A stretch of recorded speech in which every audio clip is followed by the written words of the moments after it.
হ্যাঁ, ইউসুফের কল্পনা এত বাড়াবাড়ি হচ্ছে, তার কারণ হচ্ছে আব্বাজানের মহব্বত। আব্বাজান তাকে মার থেকেও বেশি মহব্বত করছে। আমি জানি না আব্বাজান তাকে কেন এত বেশি ভালোবাসে। আব্বাজানকে কি ইউসুফ আমাদের চাইতে বেশি ভালোবাসে? এই খানদানের সকল কার্যক্রম আমাদের হাতে। ফসল ফলানো, ফসল চাষ সব আমাদের হাতে।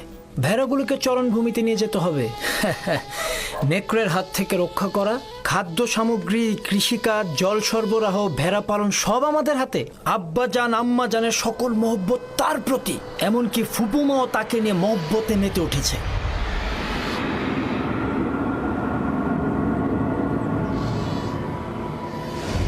এই দুর্বল আর মূল্যহীন শিশুটির জন্য নিজেদের চোখের জল পরিষ্কার করাও দুর্বলতার লক্ষণ। সে নিজের শ্রেষ্ঠত্ব আর নেতৃত্বের মোহে আমাদেরকে তার স্বপ্নের মধ্যে সযত্নে লালন করছে। আমি আব্বাজানকে পরিষ্কারভাবে গোমরাইতো দেখতে পাচ্ছি। সকল ভুলগুলো তার এলাকার। কিন্তু আমি নীরব থাকবো না। রাহেলের সন্তানের নেতৃত্ব আমি মানব না। আমরাও মানব না।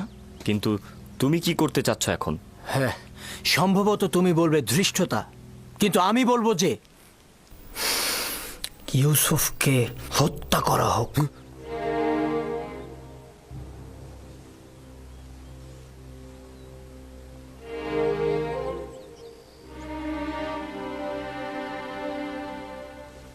এই কথা খুবই বিপজ্জনক। এই কথা আর কখনো মুখে আনবে না তুমি। কেন আমি মুখে আনবো না লাবি? এরকম বৈষম্যমূলক আচরণের জন্য আমাদের আব্বাজানকে শাস্তি দেওয়া হবে, আর রাহেলের সন্তানের নেতৃত্বের আকাঙ্ক্ষাকে কবর দিয়ে দেব।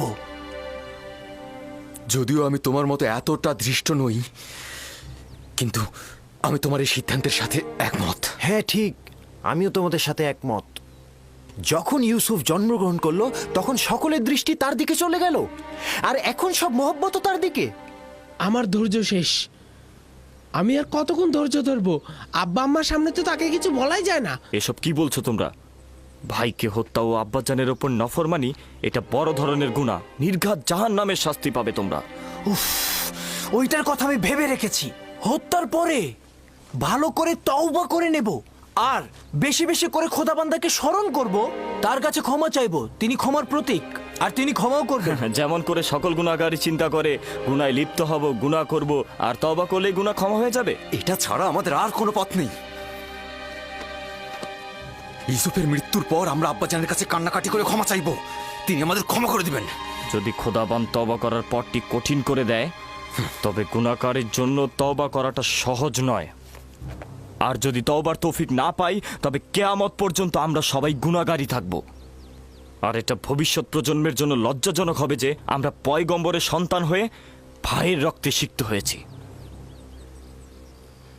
আমিও লাবির কথাই একমত পোষণ করছি, কিন্তু আমার কথা হচ্ছে, লাবি কি ইয়াহুদার চেয়েও ভালো পথ বের করতে পারবে, যাতে হত্যার প্রয়োজন হবে না? সব সময় নিজেকে দূরে রেখে বিরত থাকার খেলাটা না খেলে যদি পারো সমাধানের পথ বের করো। আমাদের আসল সমস্যা তো ইউসুফের প্রতি আব্বাজানের অতিরিক্ত মহব্বত, তাই না? হ্যাঁ ঠিক তাই। এখন বলো তাহলে কি করলে সমাধান মিলবে, বলো। যদি তাই হয়, তবে এমন কাজ করো যেন ইউসুফের প্রতি আব্বাজানের মনোযোগটা একদমই কমে যায়। আর এইভাবে কিছুদিন চলতে থাকলে ইউসুফকে আব্বাজান এমনিতেই ভুলে যাবে, আর তার দৃষ্টি এসে পড়বে আমাদের উপর। এটা সম্ভব নাকি? আব্বাজান তো সবসময় তাকে চোখে চোখে রাখে। তো ঠিক আছে, আমরা অন্য কোনো উপায় বের করি, কিন্তু এটা মেনে নিতে হবে যে ইউসুফকে হত্যা করাটা সমাধান নয়। অতএব ইউসুফকে আব্বাজানের কাছ থেকে দূরে সরানোর পথ বের করতে হবে।